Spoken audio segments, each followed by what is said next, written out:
Kenapa Allah memerintahkan Nabi Sulaiman menundukkan Ratu Balqis, seorang ratu besar yang tidak pernah kalah perang dan memimpin negeri paling makmur di masanya? Inilah 10 kejadian luar biasa yang belum dibahas dan jarang orang tahu.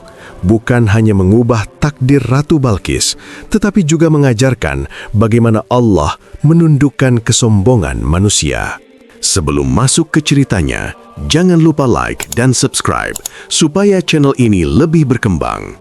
Dan jika ada yang mau request kisah, silahkan tulis saja di kolom komentar. Terima kasih. Di bagian selatan Jazirah Arab, pada masa ketika peradaban manusia belum mengenal cahaya kenabian secara luas, berdirilah sebuah negeri yang namanya masyhur di kalangan bangsa-bangsa sekitarnya. Negeri itu dikenal sebagai Kerajaan Saba, sebuah wilayah yang bukan hanya kaya harta, tetapi juga maju dalam tata pemerintahan, pertanian, dan perdagangan. Letaknya strategis, tanahnya subur, dan sistem pengairannya teratur, menjadikan Sabak sebagai salah satu negeri paling makmur pada zamannya. Setiap pagi, embun turun di ladang-ladang hijau, pohon-pohon berbuah tumbuh dengan lebat, sungai-sungai mengalir membawa kehidupan ke setiap sudut negeri. Rumah-rumah dibangun dengan rapi, pasar selalu ramai oleh para pedagang dari berbagai wilayah, dan rakyat hidup tanpa rasa takut akan kelaparan atau peperangan. Keamanan terjaga, hukum ditegakkan, dan keadilan dirasakan oleh masyarakat. Di puncak kekuasaan negeri itu, memerintahlah seorang wanita yang luar biasa, Ratu Balqis. Ia bukan sekadar simbol kekuasaan, melainkan pusat kendali seluruh urusan kerajaan. Balqis dikenal sebagai ratu yang cerdas, berwibawa, dan berhati-hati dalam setiap keputusan. Ia tidak memerintah dengan emosi, tidak pula dengan kekejaman. Kata-katanya diperhitungkan, keputusannya diatai, dan keberadaannya dihormati oleh para pembesar kerajaan. Istana Balqis berdiri megah di jantung ibu kota. Pilar-pilar tinggi menopang atapnya, dinding-dindingnya dihiasi ukiran indah, dan haula-haula luas menjadi tempat pertemuan para pejabat tinggi. Di tengah istana itu terdapat sebuah singgasana yang menjadi kebanggaan negeri Sabak. Singgasana itu besar, kokoh, dan memancarkan kemewahan luar biasa. Terbuat dari emas, dihiasi permata, dan dirancang sedemikian rupa sehingga siapapun yang melihatnya akan merasa kecil di hadapan kekuasaan sang ratu. Singgasana itu bukan sekadar tempat duduk. Ia adalah lambang kejayaan, kekuasaan, dan stabilitas kerajaan. Dari situlah Balqis mengatur urusan negeri, memutuskan hukum, menerima utusan asing, dan menentukan masa depan rakyatnya. Setiap keputusan yang diucapkan dari singgasana itu akan menggema ke seluruh penjuru negeri. Namun di balik kemakmuran dan kebijaksanaan itu, terdapat satu kenyataan yang kelak menjadi titik balik besar dalam hidup Ratu Balqis. Kerajaan Sabak adalah negeri yang menyembah matahari. Bagi rakyat Sabak, matahari bukan sekadar benda langit. Ia dianggap sebagai sumber kehidupan, cahaya, dan kekuatan. Setiap hari, saat matahari terbit dari ufuk timur, rakyat berkumpul menghadap cahaya yang menyinari bumi, lalu bersujud dengan penuh pengagungan. Ritual itu diwariskan dari generasi ke generasi, diterima tanpa pertanyaan, dan dianggap sebagai kebenaran mutlak. Balqis sendiri ikut dalam keyakinan itu, bukan karena kebodohan, melainkan karena tradisi yang telah mengakar kuat. Sejak kecil, ia diajarkan bahwa kejayaan Sabak berasal dari keberkahan matahari, bahwa kemakmuran negeri adalah bukti keridhaan yang mereka sembah. Ia melihat rakyatnya hidup sejahtera, negerinya aman, dan kekuasaannya stabil. Semua itu seolah membenarkan keyakinan yang dianutnya. Dalam pikirannya, tidak ada alasan untuk meragukan apa yang telah lama diyakini. Ia tidak merasa zolim, ia tidak merasa salah. Baginya, ia hanyalah pemimpin yang menjaga keseimbangan antara kekuasaan, tradisi, dan kesejahteraan rakyat. Sebagai ratu, Balqis dikenal sangat bijak dalam urusan dunia. Ia tidak tergesa-gesa mengangkat pedang. Ia paham bahwa peperangan hanya akan menghancurkan negeri dan menyengsarakan rakyat. Jika terjadi konflik, ia memilih musyawarah. Jika ada ancaman dari luar, ia mempertimbangkan dampaknya sebelum bertindak. Kebijaksanaan inilah yang membuat kerajaan Sabak bertahan dalam kedamaian. Namun kebijaksanaan dunia tidak selalu sejalan dengan kebenaran akhirat. Disitulah letak ujian terbesar Balkis. Ia memiliki kekuasaan, kecerdasan, dan kemegahan, tetapi belum mengenal Tuhan yang sejati.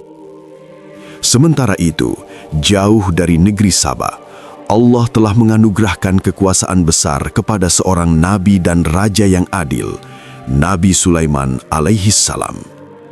Kekuasaan beliau meliputi manusia, jin, dan hewan. Dengan izin Allah, beliau memahami bahasa makhluk lain dan menegakkan keadilan dengan hikmah dan ketakwaan. Tanpa disadari Balkis, nama dan kekuasaan Nabi Sulaiman telah dikenal luas. Bukan sebagai raja yang rakus, melainkan sebagai nabi yang membawa kebenaran. Allah telah menetapkan bahwa dua kekuasaan besar ini, Sulaiman dan Balkis, akan dipertemukan, bukan untuk saling menghancurkan, tetapi untuk menyingkap kebenaran. Pada saat Balkis duduk dengan tenang di singgasananya, memandang kerajaannya dengan penuh kebanggaan, ia tidak tahu bahwa semua kemegahan itu sedang diuji. Kemakmuran yang ia banggakan bukanlah bukti bahwa keyakinannya benar. Kekuasaan yang ia miliki bukanlah jaminan keselamatan di hadapan Allah. Matahari yang ia sembah tetap terbit dan tenggelam, patuh pada hukum Tuhan yang tidak ia kenal. Dan di langit yang sama, seekor burung kecil yang tampak tidak berarti di mata manusia sedang menjalankan peran besar dalam skenario ilahi. Burung itu bernama Hudhud.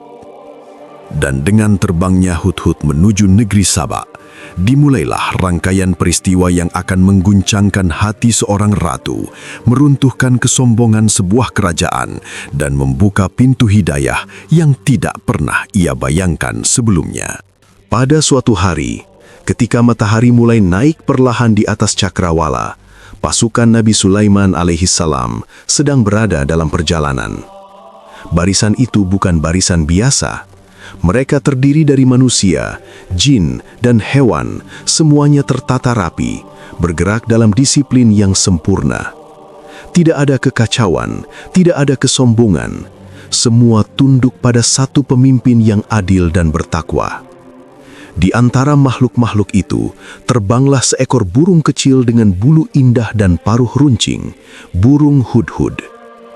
Bagi kebanyakan manusia, Hudhud mungkin tampak remeh, kecil dan tak berarti. Namun di sisi Allah, makhluk sekecil apapun dapat memegang peranan besar dalam sejarah. Pada hari itu, Hudhud terbang lebih jauh dari biasanya. Ia mengembangkan sayapnya, menyusuri langit luas, melewati padang pasir, bukit-bukit tandus, dan lembah-lembah sunyi. Dari ketinggian, ia melihat dunia dengan sudut pandang yang tidak dimiliki manusia. Ia melihat negeri-negeri, perkampungan, dan kehidupan yang berjalan di bawah sinar matahari. Ketika Hudhud sampai di wilayah selatan Jazirah Arab, pandangannya tertuju pada sebuah negeri yang tampak berbeda.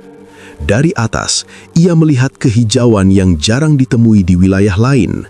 Ladang-ladang terbentang luas, bangunan-bangunan berdiri megah, dan tanda-tanda kemakmuran terlihat jelas. Itulah negeri Saba, kerajaan yang dipimpin oleh Ratu Balkis. Hudhud turun perlahan, mendekat, dan mengamati kehidupan negeri itu. Ia melihat rakyat yang sibuk dengan aktivitas sehari-hari, pasar yang ramai, dan istana yang menjulang tinggi di pusat kota. Namun semakin lama ia mengamati, semakin terasa ada sesuatu yang mengusik nuraninya. Saat pagi menjelang sempurna, Hudhud melihat pemandangan yang membuat hatinya tergoncang. Rakyat negeri Saba, dari talangan biasa hingga para pembesar, berkumpul menghadap satu arah. Di hadapan mereka, matahari mulai terbit, memancarkan cahaya keemasan yang menyinari seluruh negeri. Hudhud menyaksikan dengan jelas mereka bersujud kepada matahari. Kepala-kepala tertunduk, tubuh-tubuh membungkuk, doa-doa dipanjatkan bukan kepada Allah, Tuhan langit dan bumi, melainkan kepada benda ciptaannya. Hudhud melihat ritual itu dilakukan dengan penuh pengagungan, seolah matahari adalah penguasa kehidupan mereka. Hati Hudhud terasa berat. Ia bukan sekedar melihat kesalahan, tetapi melihat kesesatan yang telah menjadi kebiasaan. Ia menyadari bahwa syaitan telah menghiasi perbuatan mereka sehingga tampak indah di mata mereka. Mereka merasa berada di jalan yang benar, padahal sedang tersesat jauh. Hudhud memperhatikan lebih dekat. Ia melihat istana megah, dan di sanalah sang ratu memerintah. Ia mendengar kabar tentang seorang wanita yang berkuasa atas negeri itu, Ratu Balkis, seorang pemimpin yang memiliki singgasana besar dan kekuasaan luas. Namun sebesar apapun kekuasaan itu, Hudhud tahu satu hal, semua itu tidak ada artinya jika digunakan untuk menyekutukan Allah. Dalam hatinya, Hudhud merasakan tanggung jawab besar. Ia adalah bagian dari pasukan seorang nabi. Ia hidup di bawah kepemimpinan Nabi Sulaiman yang menegakkan tauhid. Ia tidak bisa diam melihat kesyirikan yang begitu nyata. Namun, Hudhud juga tahu bahwa membawa kabar seperti ini bukan perkara ringan. Ia sadar bahwa ia telah meninggalkan barisan tanpa izin. Jika ia kembali tanpa alasan kuat, ia bisa mendapat hukuman. Tetapi Hudhud yakin kebenaran lebih berharga daripada keselamatan dirinya sendiri. Dengan tekad bulat, Hudhud kembali terbang. Sayapnya mengepak lebih cepat, menembus angin panas padang pasir.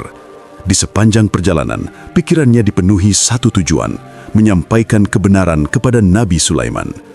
Ketika akhirnya ia sampai dan mendekat ke hadapan Nabi Sulaiman, suasana menjadi tegang. Nabi Sulaiman menyadari ketidakhadiran Hudhud sebelumnya. Dengan wibawa seorang nabi dan raja, beliau mempertanyakan ketidakhadirannya. Namun, Hudhud tidak berbicara dengan ketakutan. Ia datang membawa keyakinan.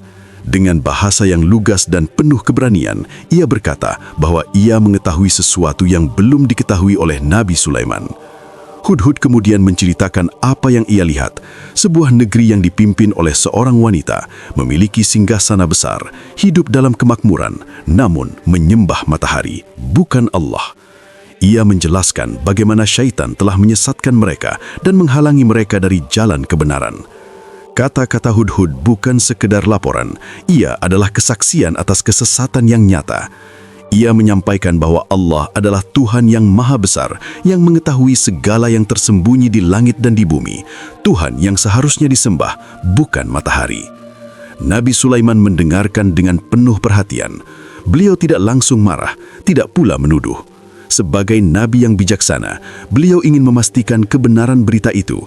Namun jelas satu hal, Allah sedang membuka pintu dakwah yang besar. Dengan laporan Hudhud itulah, sebuah peristiwa agung mulai bergerak. Dari seekor burung kecil, Allah memulai perubahan besar. Dari pengamatan sederhana, Allah menyiapkan hidayah bagi seorang ratu yang berkuasa. Dan sejak saat itu, kisah Ratu Balkis tidak lagi hanya tentang kemegahan dunia, tetapi tentang perjalanan menuju kebenaran. Setelah mendengar laporan burung Hudhud, Nabi Sulaiman alaihi salam terdiam sejenak. Wajah beliau tidak menunjukkan kemarahan, juga tidak terburu-buru mengambil keputusan. Sebagai seorang nabi dan raja yang diberi hikmah oleh Allah, Nabi Sulaiman memahami bahwa setiap kabar besar harus ditimbang dengan kebijaksanaan. Namun di dalam hatinya, beliau menyadari bahwa apa yang disampaikan Hudhud bukanlah perkara kecil. Ini adalah persoalan tauhid, persoalan antara kebenaran dan kesesatan. Nabi Sulaiman memandang Hudhud dengan penuh perhatian. Beliau tidak langsung menghukum ketidakhadiran burung kecil itu dari barisan. Sebaliknya, beliau memilih untuk menguji kebenaran berita tersebut. Dengan suara tenang namun berwibawa, Nabi Sulaiman berkata bahwa kebenaran laporan itu akan dibuktikan. Jika Hudhud jujur, maka ia telah menjalankan peran besar dalam dakwah. Jika tidak, maka ia akan mempertanggungjawabkannya. Disinilah kebijaksanaan Nabi Sulaiman tampak jelas. Beliau tidak mengutus pasukan besar, tidak mengangkat pedang, dan tidak pula mengirim ancaman perang. Sebaliknya, beliau memilih jalan dakwah yang paling halus namun paling tegas. Sebuah surat. Nabi Sulaiman kemudian menulis surat dengan tangannya sendiri. Surat itu singkat, tidak panjang bertele-tele, tetapi syarat dengan makna dan kekuatan. Surat itu dimulai dengan kalimat yang agung, kalimat yang menjadi pembeda antara nabi dan raja dunia. Dengan nama Allah yang Maha Pengasih, Maha Penyayang. Kalimat pembuka itu bukan sekedar formalitas. Ia adalah pernyataan bahwa kekuasaan Nabi Sulaiman bukan berasal dari dirinya sendiri, melainkan dari Allah. Bahwa misi yang ia bawa bukan misi politik, melainkan misi keimanan. Isi surat itu tegas namun tidak kasar. Nabi Sulaiman memerintahkan agar Ratu Balkis dan kaumnya tidak menyombongkan diri, tidak terjebak oleh kekuasaan dan kemegahan dunia, dan agar mereka datang dengan berserah diri kepada Allah. Tidak ada ancaman panjang, tidak pula pujian berlebihan, hanya kebenaran yang disampaikan dengan jelas. Setelah surat itu selesai ditulis, Nabi Sulaiman memanggil Hudhud. Burung kecil itu diperintahkan membawa surat tersebut dan menjatuhkannya langsung kepada Ratu Balkis. Hudhud tidak diperintahkan berbicara, tidak pula berdebat. Ia hanya diperintahkan menyampaikan surat dan mengamati reaksi. Hudhud kembali terbang, kali ini dengan tugas yang jauh lebih besar dari sebelumnya. Di paruhnya, ia membawa sebuah surat yang akan mengguncangkan sebuah kerajaan besar. Angin gurun kembali menyambut kepakan sayapnya, namun kali ini Hudhud terbang dengan keyakinan bahwa ia sedang menjalankan perintah Allah. Sementara itu, di Istana Saba, Ratu Balkis sedang duduk di singgasananya. Hari itu tampak seperti hari-hari biasa. Para pembesar berdiri di sisi kanan dan kiri haula istana. Utusan-utusan dari wilayah lain menunggu giliran untuk berbicara. Semua berjalan sesuai rutinitas. Tiba-tiba, sesuatu yang tidak biasa terjadi. Seekor burung kecil melintas di dalam aula istana. Dengan gerakan cepat dan tepat, burung itu menjatuhkan sebuah benda di hadapan Ratu Balkis, sebuah surat. Aula yang tadinya dipenuhi suara menjadi hening. Para pembesar terkejut. Tidak ada utusan yang masuk, tidak ada pengumuman. Namun, sebuah surat kini berada tepat di hadapan sang ratu. Ratu Balkis menatap surat itu dengan penuh perhatian. Ia tidak langsung marah, ia tidak pula menganggapnya remeh. Naluri kepemimpinannya berkata bahwa surat ini bukan surat biasa. Dengan gerakan tenang, ia mengambil surat itu dan mulai membacanya. Saat membaca kalimat pembuka, dengan nama Allah yang Maha Pengasih, Maha Penyayang, hati Balkis tersentak. Ini bukan nama dewa-dewa yang biasa ia dengar. Ini bukan pula bahasa para raja yang memamerkan kekuasaan. Ada wibawa yang berbeda, ketenangan yang aneh, namun terasa kuat. Semakin ia membaca, semakin terasa bahwa surat ini tidak ditulis oleh sembarang penguasa. Isinya singkat tetapi jelas, tidak memohon, tidak merendahkan diri, dan tidak pula mengancam secara berlebihan. Surat itu mengajak sekaligus memerintah. Ratu Balkis menyadari bahwa ia sedang berhadapan dengan kekuasaan yang tidak ia kenal sebelumnya. Bukan kekuasaan yang bersandar pada pasukan semata, tetapi pada keyakinan yang kokoh. Para pembesar kerajaan memperhatikan wajah sang ratu. Mereka melihat perubahan ekspresi di wajah Balkis, bukan ketakutan, tetapi kewaspadaan. Ia tahu bahwa surat ini bisa menjadi awal dari dua jalan, kehancuran atau perubahan besar.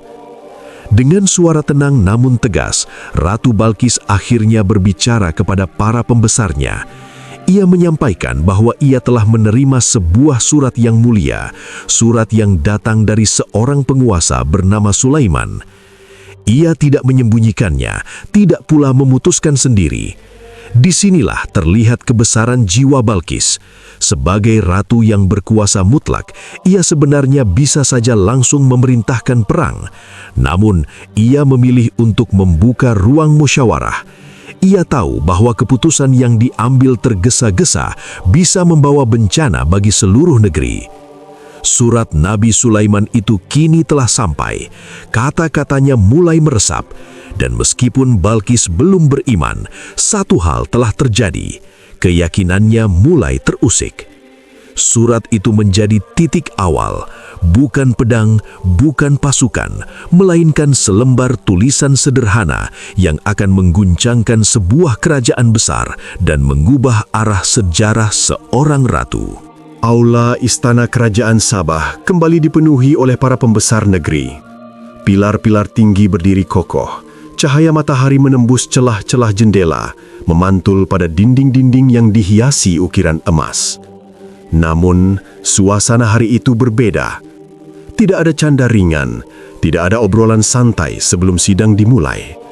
Udara terasa berat, seolah seluruh istana menahan napas. Ratu Balkis duduk di singgasananya dengan wajah tenang, namun pikirannya bekerja jauh lebih cepat dari biasanya. Surat yang baru saja ia terima masih terngiang dalam benaknya. Kata-katanya singkat, tetapi maknanya dalam. Bukan surat permohonan, bukan pula surat ancaman biasa. Ada keyakinan yang kuat di dalamnya. Keyakinan seseorang yang tidak ragu dengan apa yang ia sampaikan. Dengan suara yang jernih dan berwibawa, Ratu Balkis akhirnya membuka pembicaraan. Ia mengangkat surat itu agar dapat dilihat oleh semua orang, lalu berkata bahwa ia telah menerima sebuah surat yang mulia, datang dari seorang penguasa bernama Sulaiman. Ia membacakan isi surat itu di hadapan para pembesar, tanpa menambah atau mengurangi satu kata pun. Setelah kata-kata terakhir surat itu diucapkan, aula kembali hening. Para pembesar saling berpandangan. Sebagian wajah menunjukkan keterkejutan, sebagian lagi memperlihatkan kemarahan yang tertahan. Mereka adalah orang-orang yang terbiasa dihormati, ditakuti, dan ditaati. Mendengar perintah untuk tidak menyombongkan diri terasa seperti tantangan langsung terhadap kehormatan mereka. Beberapa pembesar yang dikenal sebagai panglima perang maju selangkah. Dengan nada penuh keyakinan, mereka menyatakan bahwa kerajaan Sabah memiliki kekuatan militer yang besar, pasukan terlatih, senjata lengkap, dan pengalaman perang yang cukup. Bagi mereka, surat itu adalah ancaman yang harus dibalas dengan kekuatan.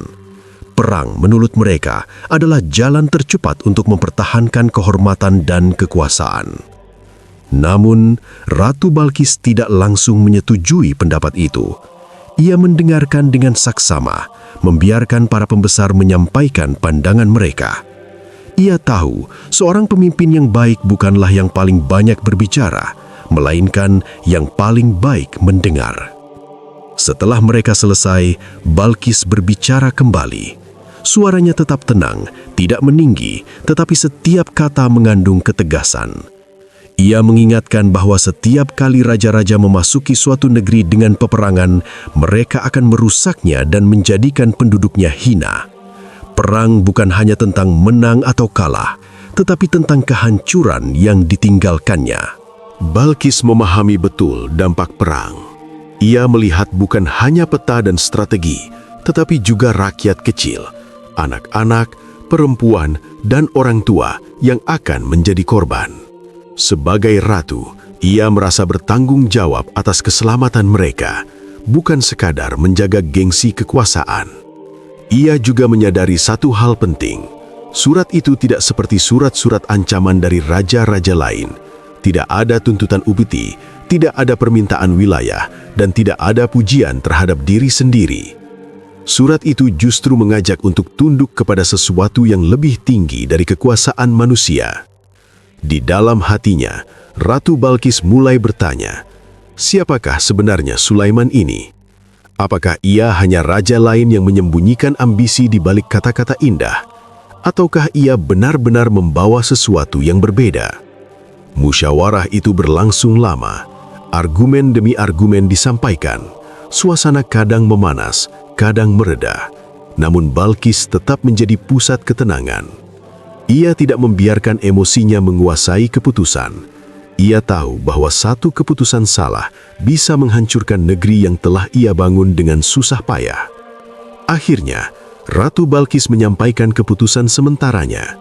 Ia tidak memilih perang, tetapi juga belum memutuskan untuk tunduk. Ia memilih jalan pengujian dan kebijaksanaan. Ia akan mengirimkan hadiah besar kepada Nabi Sulaiman. Bukan sekadar hadiah biasa, melainkan hadiah yang menunjukkan kekayaan dan kemegahan kerajaan Sabah. Tujuannya jelas, untuk menguji niat Sulaiman.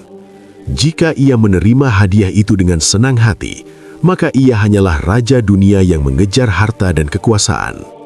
Namun, jika ia menolaknya, maka Balkis tahu bahwa ia sedang berhadapan dengan seseorang yang berbeda, seseorang yang tidak bisa dibeli oleh dunia. Keputusan itu diterima oleh para pembesar, meskipun tidak semua merasa puas. Namun sebagai ratu yang sah, keputusan Balkis adalah perintah yang harus ditaati. Persiapan pengiriman hadiah pun segera dilakukan. Saat musyawarah berakhir dan aula kembali sepi, Ratu Balkis masih duduk di singgasananya. Untuk pertama kalinya sejak ia memerintah, hatinya tidak sepenuhnya tenang. Ada kegelisahan yang belum pernah ia rasakan sebelumnya. Kegelisahan seorang pemimpin yang mulai menyadari bahwa kekuasaan dunia mungkin tidak cukup untuk menjawab semua pertanyaan. Dan di saat itulah, langkah menuju kebenaran perlahan mulai terbuka, meskipun Balkis sendiri belum sepenuhnya menyadarinya. Keputusan telah diambil. Ratu Balkis memerintahkan agar hadiah terbesar yang pernah dikirim oleh kerajaan Sabah disiapkan dengan sempurna. Istana yang biasanya tenang kini dipenuhi aktivitas. Peti-peti besar dibuka, emas dan perhiasan dikeluarkan, kain-kain mahal dibentangkan, dan barang-barang terbaik kerajaan dikumpulkan dalam satu tujuan, menguji seorang penguasa bernama Sulaiman. Balkis tidak mengirim hadiah itu tanpa perhitungan. Ia memahami betul bahwa dalam dunia kekuasaan, hadiah bukan sekedar pemberian, ia adalah bahasa diplomasi. Hadiah bisa melunakkan hati, membuka jalan persekutuan, bahkan menundukkan raja-raja yang paling keras sekalipun. Dan selama ini, tidak ada penguasa yang mampu menolak kemewahan Sabah. Peti-peti emas disusun rapi, permata-permata berkilau dipilih yang paling indah, kain sutra terbaik, wewangian langka dan harta berharga lainnya disiapkan sebagai simbol kejayaan negeri. Semua itu bukan hanya untuk memamerkan kekayaan, tetapi juga untuk menyampaikan pesan tersirat, kerajaan Sabah bukan negeri kecil yang bisa diperintah dengan mudah. Di dalam hatinya, Ratu Balkis menyusun kemungkinan-kemungkinan. Jika Sulaiman menerima hadiah itu dengan senang hati, maka jelas baginya bahwa Sulaiman hanyalah raja dunia yang berbicara tentang Tuhan untuk memperluas kekuasaan. Dalam kondisi itu, Balkis yakin ia bisa mengatur strategi selanjutnya, baik dengan diplomasi lanjutan maupun dengan kekuatan militer jika diperlukan. Namun, jika Sulaiman menolak hadiah itu, maka situasinya akan berbeda sama sekali. Penolakan terhadap harta sebesar itu bukan perkara ringan. Itu berarti Sulaiman tidak digerakkan oleh kekayaan, tidak silau oleh dunia, dan tidak bisa diperlakukan seperti raja-raja lain. Pikiran ini membuat hati Balkis bergetar, meski ia berusaha menyembunyikannya. Rombongan utusan pun dipilih dengan sangat hati-hati. Mereka adalah orang-orang paling terhormat, berpengalaman dalam diplomasi, dan memahami adat pergaulan antar kerajaan. Mereka diberi instruksi jelas, sampaikan hadiah itu dengan penuh penghormatan, amati setiap reaksi, dan laporkan segala hal sekecil apapun. Ketika rombongan itu berangkat, debu padang pasir terangkat oleh langkah-langkah unta dan kuda. Mereka membawa bukan hanya harta, tetapi juga harapan dan kecemasan sang ratu. Dari balik jendela istana, Ratu Balkis memandang kepergian mereka dengan perasaan yang sulit dijelaskan. Untuk pertama kalinya, ia merasa bahwa masa depan kerajaannya tidak sepenuhnya berada di tangannya. Sementara itu, rombongan utusan menempuh perjalanan panjang melintasi gurun. Mereka melewati wilayah-wilayah yang jarang dihuni, menghadapi panas yang menyengat dan malam yang dingin. Namun di sepanjang perjalanan, mereka mendengar kisah-kisah tentang Nabi Sulaiman, tentang kekuasaannya atas manusia dan jin, tentang kebijaksanaannya, dan tentang ketundukannya kepada Tuhan Yang Esa. Kisah-kisah itu membuat hati sebagian utusan mulai diliputi rasa hormat, bahkan sebelum mereka bertemu langsung. Ketika akhirnya mereka mendekati wilayah kekuasaan Nabi Sulaiman, pemandangan yang mereka lihat membuat mereka terdiam. Barisan pasukan tersusun rapi, bukan hanya manusia, tetapi juga makhluk-makhluk yang belum pernah mereka lihat sebelumnya. Tidak ada kekacauan, tidak ada suara berlebihan, semuanya bergerak dalam keteraturan yang menakjubkan. Rombongan utusan akhirnya diterima di hadapan Nabi Sulaiman alaihi salam. Beliau duduk dengan tenang, tanpa kemegahan berlebihan, namun wibawanya terasa kuat. Para utusan menyampaikan salam dan maksud kedatangan mereka, lalu menghadirkan hadiah-hadiah besar yang mereka bawa dengan penuh penghormatan. Saat peti-peti dibuka dan kilau emas memenuhi pandangan, para utusan menunggu dengan cemas. Di hadapan raja-raja lain, momen seperti ini biasanya disambut dengan kekaguman atau senyum kepuasan. Namun yang mereka lihat justru sebaliknya. Nabi Sulaiman memandang hadiah itu tanpa ketertarikan. Tidak ada perubahan ekspresi, tidak ada tanda kekaguman. Dengan suara yang tegas namun tenang, beliau menyatakan bahwa apa yang Allah berikan kepadanya jauh lebih baik daripada apa yang mereka bawa. Beliau menegaskan bahwa ia tidak membutuhkan harta dunia dan bahwa hadiah itu tidak akan mengubah kebenaran yang ia sampaikan. Kata-kata itu jatuh seperti petir di hati para utusan. Mereka tidak mendengar kesombongan, tetapi keyakinan yang kokoh. Nabi Sulaiman juga menyampaikan peringatan, jika Balkis dan kaumnya tetap menolak kebenaran, maka ia akan datang dengan kekuatan yang tidak mampu mereka lawan. Bukan ancaman raja angkuh, melainkan pernyataan seorang nabi yang yakin akan pertolongan Allah. Para utusan kembali dengan wajah yang berbeda. Di sepanjang perjalanan pulang, mereka merenungkan apa yang telah mereka saksikan. Hadiah yang mereka banggakan ditolak begitu saja. Kekayaan yang menjadi simbol kekuasaan Sabah tidak memiliki nilai di hadapan seorang nabi. Ketika akhirnya mereka kembali ke istana dan melaporkan semuanya, Ratu Balkis terdiam lama. Hatinya bergetar. Ujiannya telah memberikan jawaban yang jelas. Sulaiman bukan raja biasa. Ia tidak bisa dibeli, tidak bisa ditipu, dan tidak bisa diremehkan. Untuk pertama kalinya, Ratu Balkis merasakan bahwa kebenaran sedang mengetuk pintu hatinya, dan kini ia tahu bahwa keputusan berikutnya akan menentukan bukan hanya nasib kerajaannya, tetapi juga nasib jiwanya sendiri. Penolakan Nabi Sulaiman terhadap hadiah kerajaan Sabah bukan sekedar tindakan diplomatik. Ia adalah pernyataan iman, pemisah yang jelas antara kekuasaan dunia dan kekuasaan yang bersandar pada Allah. Saat para utusan berdiri di hadapannya dengan peti-peti harta terbuka dan kilau emas memenuhi ruangan, Nabi Sulaiman tidak sedikit pun bergeser dari ketenangan dan keyakinannya. Beliau memandang hadiah itu bukan sebagai kemuliaan, melainkan sebagai ujian. Ujian bagi dirinya dan ujian bagi mereka yang membawanya. Dengan suara yang mantap, Nabi Sulaiman menyatakan bahwa apa yang Allah anugerahkan kepadanya, kenabian, hikmah, dan kekuasaan yang adil, jauh lebih berharga daripada harta dunia sebesar apapun. Dunia bagi beliau hanyalah sarana, bukan tujuan. Kata-kata itu menggetarkan hati para utusan. Mereka terbiasa melihat raja-raja yang berlomba mengumpulkan kekayaan yang menjadikan emas sebagai ukuran kejayaan. Namun di hadapan mereka kini berdiri seorang pemimpin yang tidak terikat oleh gemerlap dunia. Tidak ada kesombongan dalam ucapannya, tetapi juga tidak ada keraguan sedikit pun. Nabi Sulaiman kemudian menyampaikan peringatan yang tegas. Ia berkata bahwa jika Ratu Balkis dan kaumnya tetap berpaling dari kebenaran, maka ia akan datang dengan pasukan yang tidak akan mampu mereka hadapi. Peringatan itu bukan ancaman kosong. Para utusan telah melihat sendiri barisan pasukan Nabi Sulaiman, manusia, jin, dan makhluk-makhluk yang tidak pernah mereka bayangkan sebelumnya. Semuanya tunduk dan bergerak dalam keteraturan sempurna. Namun, di balik peringatan itu, tersembunyi kasih sayang seorang nabi. Nabi Sulaiman tidak ingin menghancurkan negeri Sabah. Ia ingin menyelamatkan mereka dari kesesatan. Ia ingin mengajak, bukan memaksa. Tetapi kebenaran menurut hukum Allah tidak bisa dinegosiasikan dengan harta. Para utusan pun pamit dengan hati yang berat. Mereka membawa kembali hadiah-hadiah itu masih utuh, seolah menjadi saksi bahwa dunia tidak selalu mampu membeli segalanya. Di sepanjang perjalanan pulang, mereka banyak terdiam.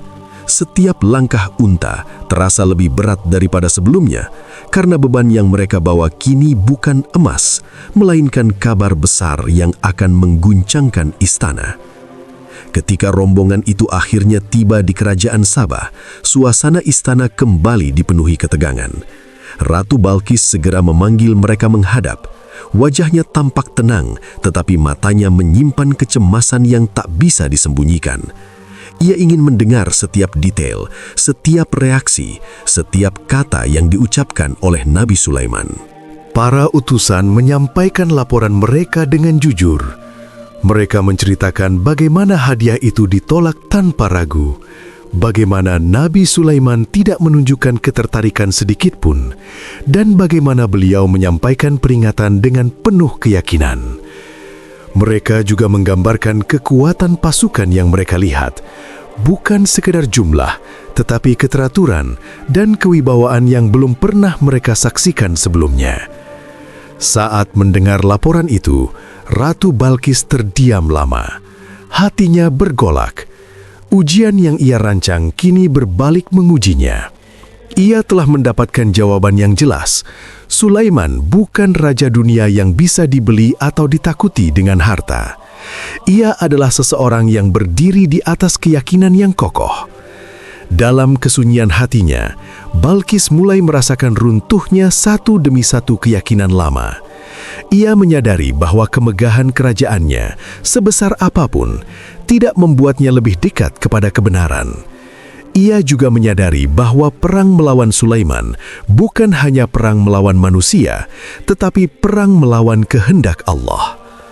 Untuk pertama kalinya, Ratu Balkis mempertimbangkan langkah yang tidak pernah ia bayangkan sebelumnya.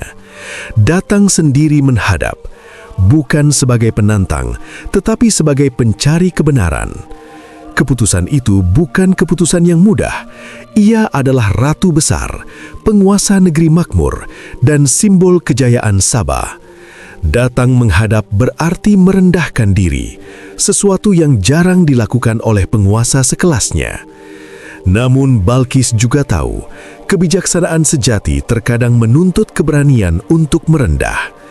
Ia memahami bahwa jika Sulaiman benar-benar nabi, maka menolak kebenaran hanya akan membawa kehancuran, bukan hanya bagi kerajaannya, tetapi juga bagi dirinya sendiri di hadapan Tuhan. Malam itu, Ratu Balkis duduk sendiri di istananya. Cahaya obor menerangi dinding-dinding megah, tetapi hatinya terasa gelap oleh pertanyaan-pertanyaan besar. Matahari yang selama ini ia sembah telah tenggelam, dan untuk pertama kalinya ia bertanya dalam diam, apakah selama ini aku menyembah sesuatu yang tidak berkuasa atas apapun? Penolakan hadiah itu menjadi titik balik. Dari situlah, keberanian untuk melangkah menuju kebenaran mulai tumbuh, meskipun jalannya masih panjang dan penuh ujian. Keputusan Ratu Balkis untuk datang sendiri menghadap Nabi Sulaiman akhirnya sampai ke telinga beliau. Kabar itu bukan sekadar berita diplomatik, melainkan tanda bahwa pintu hidayah mulai terbuka. Namun sebelum rombongan Balkis tiba, Allah berkehendak memperlihatkan satu tanda besar, bukan untuk menyombongkan kekuasaan, tetapi untuk menghancurkan kesombongan dunia. Nabi Sulaiman berada di majelisnya, dikelilingi oleh pasukan yang tidak pernah dimiliki oleh raja manapun sebelumnya. Manusia, jin, dan makhluk lain berdiri dalam barisan yang teratur. Tidak ada hiruk-pikuk, tidak ada suara yang meninggi. Semua tunduk dan patuh pada perintah Nabi Allah. Di hadapan majelis itu, Nabi Sulaiman mengajukan sebuah pertanyaan yang akan menjadi bagian dari sejarah besar. Dengan suara yang tenang namun penuh wibawa, beliau berkata, "Siapakah di antara kalian yang mampu membawakan kepadaku singgasana Ratu Balkis sebelum ia datang menghadap dalam keadaan berserah diri?" Pertanyaan itu menggema di antara para hadirin. Singgasana Balkis bukan benda kecil. Ia besar, berat, dijaga ketat, dan berada jauh di negeri Saba. Memindahkannya secara manusiawi adalah sesuatu yang mustahil dilakukan dalam waktu singkat. Seorang jin yang terkenal kuat dan cekatan maju ke hadapan Nabi Sulaiman. Dengan penuh keyakinan, ia berkata bahwa ia mampu membawa singgasana itu sebelum majlis Nabi Sulaiman bubar. Itu adalah kemampuan luar biasa, namun masih terikat oleh waktu dan tenaga. Namun sebelum Nabi Sulaiman menjawab, seseorang yang memiliki ilmu dari kitab, seorang hamba Allah yang diberi pengetahuan khusus, berkata dengan tenang, "Aku akan membawanya kepadamu sebelum matamu berkedip." Dalam sekejap, sesuatu yang tidak bisa dijelaskan oleh logika manusia terjadi. Tanpa suara gemuruh, tanpa getaran tanah, tanpa tanda-tanda fisik yang mencolok, singgasana Ratu Balkis tiba-tiba telah berada di hadapan Nabi Sulaiman. Ia berdiri kokoh, utuh, persis seperti yang ada di istana Saba. Majelis terdiam, tidak ada sorak kemenangan, tidak ada rasa bangga yang berlebihan. Justru Nabi Sulaiman menundukkan kepala dan mengucapkan pujian kepada Allah. Beliau menyadari bahwa apa yang baru saja terjadi bukan karena kekuatan makhluk, melainkan karunia dan ujian dari Allah. Nabi Sulaiman berkata bahwa kekuasaan ini adalah ujian, apakah ia akan bersyukur atau kufur. Disitulah letak keagungan seorang nabi. Di saat diberi kekuasaan luar biasa, ia justru semakin merendah kepada Tuhannya. Setelah itu, Nabi Sulaiman memerintahkan agar singgasana tersebut sedikit diubah. Tidak dilusak, tidak dihilangkan keindahannya, tetapi diubah sedemikian rupa agar terlihat serupa namun tidak sepenuhnya sama. Tujuannya bukan untuk menipu, melainkan untuk menguji kecerdasan dan kejernihan hati Ratu Balkis. Sementara itu, jauh di perjalanan, Ratu Balkis tengah menuju kerajaan Nabi Sulaiman. Ia melakukan perjalanan dengan rombongan besar, penuh kehati-hatian dan kewaspadaan. Di sepanjang jalan, pikirannya dipenuhi pertanyaan. Siapakah Sulaiman sebenarnya? Bagaimana mungkin seseorang menolak hadiah sebesar itu tanpa ragu? Dan kekuatan seperti apa yang ia miliki? Ketika akhirnya rombongan Balkis tiba, ia disambut dengan ketertiban yang belum pernah ia saksikan. Tidak ada kesan pamer kekuatan, tetapi jelas terlihat bahwa semua berada di bawah kendali satu kepemimpinan yang adil dan kokoh. Ratu Balkis dibawa ke hadapan Nabi Sulaiman. Ia berjalan dengan anggun, namun hatinya penuh kehati-hatian. Saat pandangannya tertuju ke arah aula istana, matanya tiba-tiba terhenti pada satu pemandangan yang membuatnya terdiam. Di hadapannya berdiri singgasananya sendiri. Balkis merasa nafasnya tertahan. Singgasana itu sangat mirip, ukirannya, bentuknya, kemegahannya, namun ada sesuatu yang berbeda. Ia mengenal singgasana itu lebih dari siapapun. Ia adalah simbol kekuasaannya, saksi seluruh hidup pemerintahannya. Nabi Sulaiman kemudian bertanya dengan tenang, "Apakah singgasanamu seperti ini?"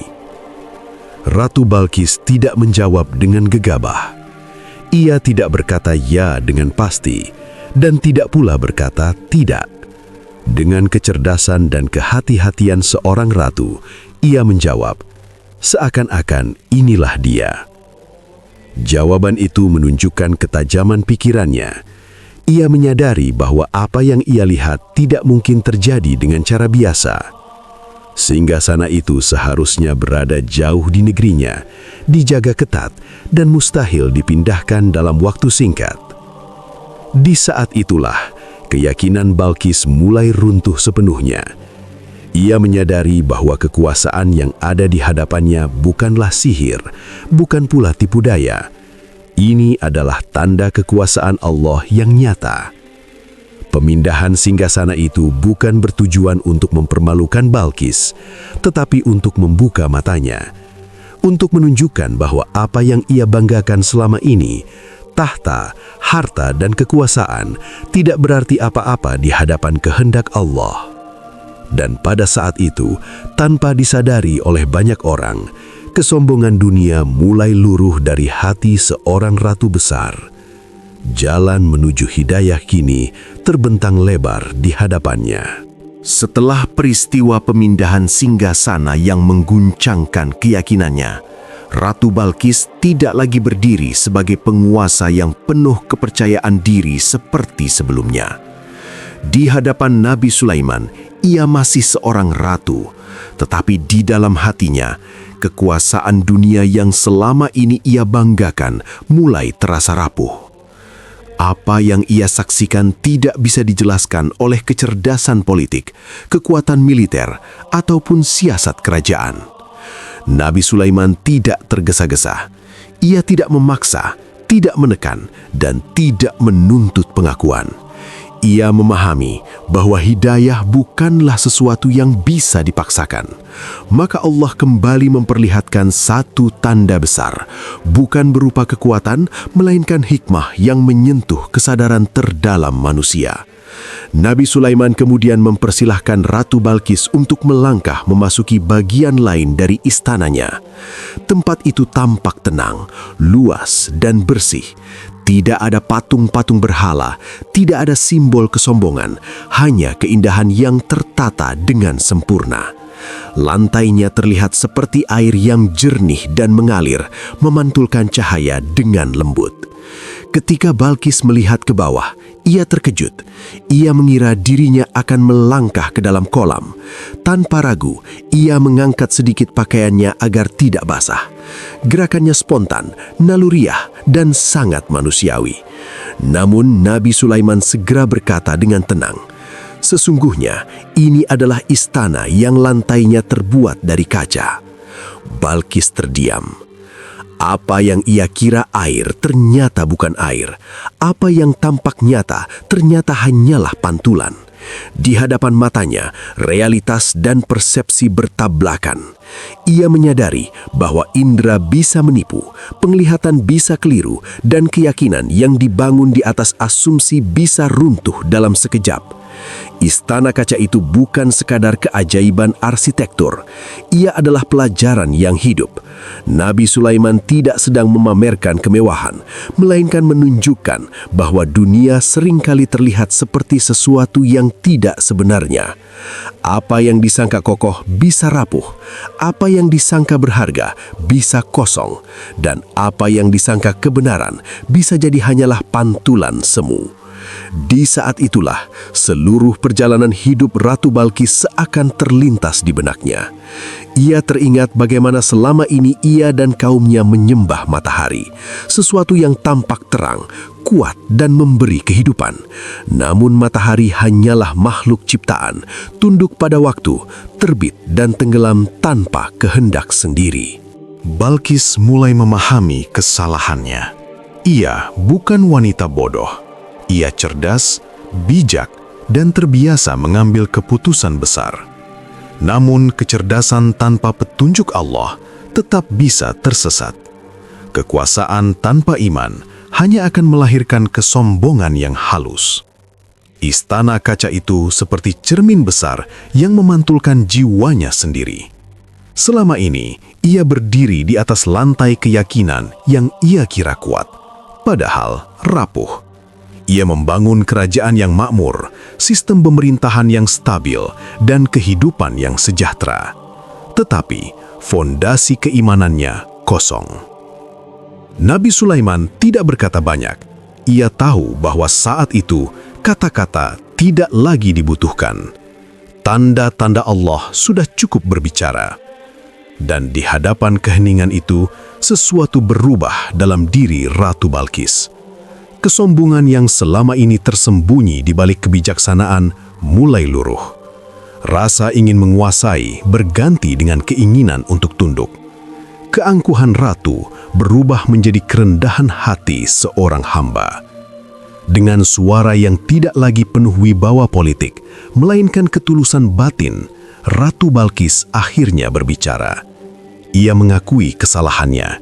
Ia mengakui bahwa selama ini ia telah menzolimi dirinya sendiri dengan menyembah selain Allah. Ia menyadari bahwa kekuasaan Nabi Sulaiman bukanlah hasil sihir atau tipu daya, melainkan karunia dari Tuhan semesta alam. Pada momen itu, Ratu Balkis tidak lagi berdiri sebagai penguasa Saba. Ia berdiri sebagai seorang manusia di hadapan Tuhannya. Tidak ada mahkota yang lebih tinggi dari kerendahan hati. Tidak ada kemenangan yang lebih besar dari mengalahkan ego sendiri. Istana kaca itu menjadi saksi bisu runtuhnya kesombongan dunia dan lahirnya iman. Apa yang sebelumnya hanya diplomasi politik, kini berubah menjadi perjalanan spiritual. Apa yang dimulai dengan surat, kini berakhir dengan kesadaran. Dan bagi Ratu Balkis, inilah momen paling penting dalam hidupnya. Bukan saat ia naik tahta, bukan saat ia memenangkan peperangan, melainkan saat ia menyadari kebenaran dan berserah diri kepada Allah. Namun, kisah ini belum berakhir, karena setelah kesadaran itu, masih ada satu peristiwa besar, sebuah pengakuan iman yang akan mengubah sejarah, bukan hanya bagi Ratu Balkis, tetapi juga bagi kaumnya. Suasana istana Nabi Sulaiman dipenuhi keheningan yang tidak biasa. Tidak ada suara langkah pasukan, tidak ada bisikan para penasihat, dan tidak terdengar lantunan perintah. Keheningan itu bukan karena ketegangan, melainkan karena sesuatu yang besar sedang terjadi di dalam hati seorang ratu. Ratu Balkis berdiri dalam diam. Seluruh perjalanan panjang dari negeri Sabah hingga ke hadapan Nabi Sulaiman terasa seperti satu langkah kecil dibandingkan dengan perjalanan batin yang baru saja ia tempuh. Untuk pertama kalinya, sejak ia mengenakan mahkota, ia tidak merasa lebih tinggi dari siapapun. Bahkan, untuk pertama kalinya pula, ia merasa sangat kecil. Bayangan masa lalunya seakan hadir satu persatu. Ia teringat bagaimana sejak muda ia dididik untuk menjadi penguasa. Setiap keputusan harus tegas, setiap keraguan harus disembunyikan. Seorang ratu tidak boleh tampak lemah, apalagi mempertanyakan keyakinan yang telah diwariskan turun-temurun. Matahari telah lama menjadi simbol kekuasaan, kemakmuran, dan kehidupan bagi kaumnya. Mereka menyembahnya bukan karena kebodohan, tetapi karena tradisi, kebiasaan, dan rasa aman. Namun kini, semua itu runtuh. Ratu Balkis menyadari bahwa selama ini ia memerintah dengan kecerdasan, tetapi tanpa petunjuk ilahi. Ia memimpin dengan kebijaksanaan manusia, tetapi kehilangan cahaya wahyu. Ia membangun kerajaan yang makmur secara lahir, namun hatinya kosong dari kebenaran sejati. Ia menatap Nabi Sulaiman. Tidak ada kesombongan di wajahnya, tidak ada ambisi dunia. Yang ia lihat hanyalah seorang hamba Allah yang diberi amanah besar, lalu mengembalikannya sepenuhnya kepada Tuhannya. Disitulah Balkis memahami perbedaan paling mendasar antara kekuasaan dunia dan kenabian. Dalam benaknya terlintas satu pertanyaan yang menghantam kesadarannya. Jika Sulaiman dengan kekuasaan sebesar ini tetap tunduk kepada Allah, lalu siapa aku hingga berani menyombongkan diri? Perlahan, Balkis menarik nafas. Kata-kata yang akan ia ucapkan bukan kata yang ringan. Ini bukan sekedar pernyataan politik, bukan pula langkah diplomasi. Ini adalah keputusan yang akan mengubah seluruh arah hidupnya. Dengan suara yang tidak lantang, namun penuh keteguhan, ia mengakui bahwa selama ini ia telah menzolimi dirinya sendiri. Bukan karena ia memimpin dengan zolim, tetapi karena ia menyembah sesuatu yang tidak layak disembah.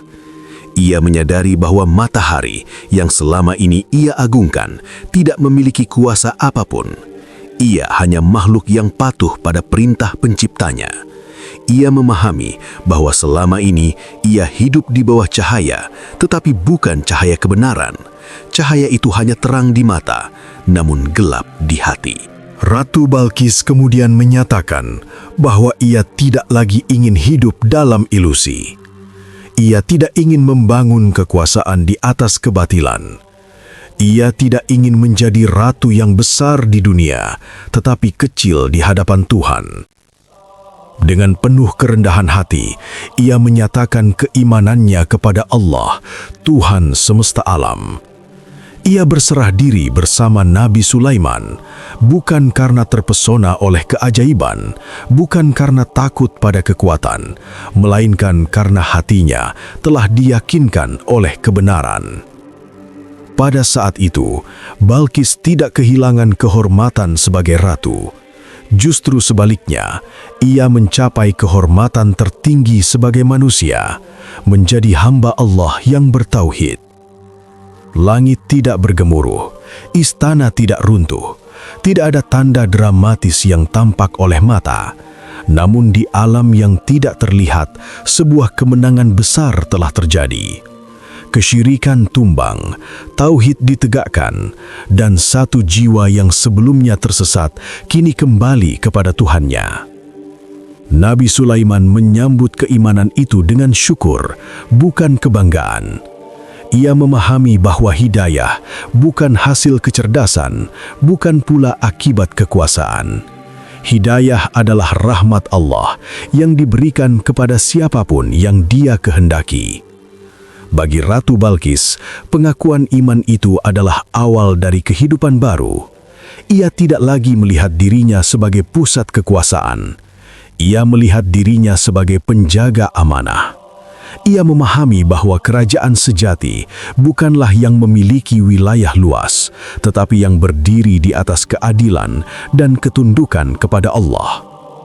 Ia juga menyadari bahwa tugas terbesarnya belum selesai.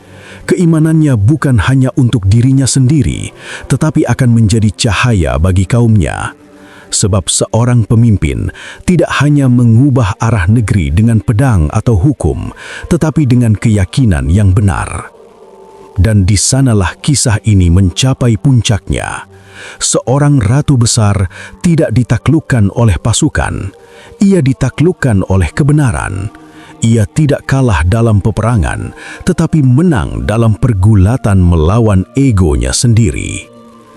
Namun, masih ada satu penutup besar dari kisah ini, tentang bagaimana keimanan Ratu Balkis meninggalkan jejak panjang bagi kaumnya dan menjadi pelajaran abadi bagi manusia setelahnya. Setelah Ratu Balkis menyatakan keimanannya kepada Allah, kehidupan tidak langsung berubah dalam sekejap seperti dongeng. Tidak ada cahaya yang menyilaukan langit, tidak pula suara gemuruh yang mengguncang bumi. Namun, justru disitulah letak keagungan hidayah. Ia bekerja perlahan, tenang, dan mengakar jauh ke dalam jiwa. Ratu Balkis masih seorang ratu. Ia masih memegang kekuasaan. Ia masih bertanggung jawab atas sebuah negeri besar. Tetapi ada satu hal yang kini berbeda. Ia tidak lagi merasa memiliki kekuasaan itu. Ia merasa hanya dititipi, ditugaskan, diawasi oleh Tuhan yang Maha Mengetahui. Dalam perjalanannya kembali ke negeri Sabah, Balkis banyak terdiam. Rombongan besar yang mengiringinya tidak lagi dipenuhi percakapan politik dan strategi kekuasaan. Yang ada adalah keheningan dan perenungan. Ia memikirkan rakyatnya, kaumnya, dan tradisi yang telah mengakar selama bertahun-tahun. Ia tahu satu hal dengan pasti, iman tidak bisa dipaksakan. Jika ia memerintahkan rakyatnya untuk berubah dengan ancaman dan kekerasan, maka yang akan lahir bukan ketundukan, melainkan ketakutan. Dan ketakutan bukanlah iman. Sesampainya di istana Sabah, Balkis kembali duduk di singgasananya. Singgasana yang kini terasa berbeda. Dahulu, singgasana itu membuatnya merasa tinggi. Kini, singgasana itu mengingatkannya betapa berat amanah yang ia pikul. Ia memanggil para pembesar kerajaan, para penasihat dan pemuka kaumnya. Dengan tenang dan jujur, ia menceritakan seluruh perjalanannya. Tentang surat Nabi Sulaiman yang tidak sombong namun penuh ketegasan. Tentang pemindahan singgasana yang mustahil dijelaskan oleh logika manusia. Tentang istana kaca yang membuka kesadarannya. Dan tentang pengakuan iman yang mengubah seluruh hidupnya. Para pembesar negeri mendengarkan dengan seksama. Mereka mengenal Balkis sebagai ratu yang tidak pernah gegabah. Jika ia mengambil keputusan sebesar itu, maka pasti ada kebenaran besar di baliknya. Ratu Balkis tidak berkata, "Aku telah menemukan kebenaran. Aku tidak ingin menyembunyikannya dari kalian." Kata-kata itu lebih kuat daripada ancaman apapun. Perlahan perubahan mulai terlihat di negeri Sabah. Penyembahan terhadap matahari tidak lagi menjadi pusat kehidupan spiritual. Rakyat mulai diajak berpikir, merenung dan mengenal Tuhan yang Maha Esa, bukan melalui paksaan, melainkan melalui teladan pemimpinnya. Balkis mulai memimpin dengan cara yang berbeda. Ia lebih mendengar daripada memerintah. Ia lebih adil daripada keras. Ia menyadari bahwa kekuasaan yang tidak dikendalikan iman hanya akan melahirkan kezaliman, betapapun halus bentuknya. Negeri Sabah tidak runtuh karena perubahan itu. Justru sebaliknya, ia menjadi lebih stabil. Keadilan ditegakkan tanpa pandang bulu. Keputusan diambil bukan hanya demi keuntungan segelintir orang, tetapi demi kemaslahatan bersama. Ratu Balkis kini memahami satu rahasia besar kepemimpinan. Iman tidak melemahkan kekuasaan. Iman justru menguatkannya. Pemimpin yang takut kepada Allah tidak mudah zalim. Pemimpin yang sadar akan hari pertanggungjawaban tidak mudah tergoda oleh keserakahan. Kisah Ratu Balkis kemudian menjadi pelajaran lintas generasi. Allah mengabadikannya bukan karena kemegahan istananya, tetapi karena keberaniannya mengakui kebenaran. Tidak semua orang berani berubah ketika berada di puncak kekuasaan. Banyak yang justru tenggelam dalam kesombongan. Balkis memilih jalan yang jarang dipilih, jalan kerendahan hati. Ia mengajarkan kepada dunia bahwa kebijaksanaan sejati bukanlah mengetahui segalanya, tetapi bersedia belajar ketika kebenaran datang. Bahwa kepemimpinan sejati bukanlah memaksa orang tunduk, tetapi menuntun mereka dengan teladan. Dan dari kisah ini, Allah seakan berbicara kepada setiap manusia. Jika seorang ratu besar saja harus merendahkan diri di hadapan kebenaran, lalu apa alasan kita untuk sombong? Kisah Ratu Balkis bukan sekadar cerita masa lalu. Ia adalah cermin bagi hati manusia, tentang bagaimana cahaya hidayah bisa menyinari siapapun, tanpa memandang status, kekuasaan, atau latar belakang. Di akhir hidupnya, Balkis tidak dikenang sebagai ratu paling kaya atau paling berkuasa. Ia dikenang sebagai pemimpin yang berani tunduk kepada Allah. Dan itulah warisan terbesar yang bisa ditinggalkan seorang manusia. Dengan demikian, berakhirlah kisah Ratu Balkis. Sebuah kisah tentang kekuasaan yang akhirnya menemukan maknanya, tentang akal yang bertemu wahyu, dan tentang hati yang pulang kepada Tuhannya.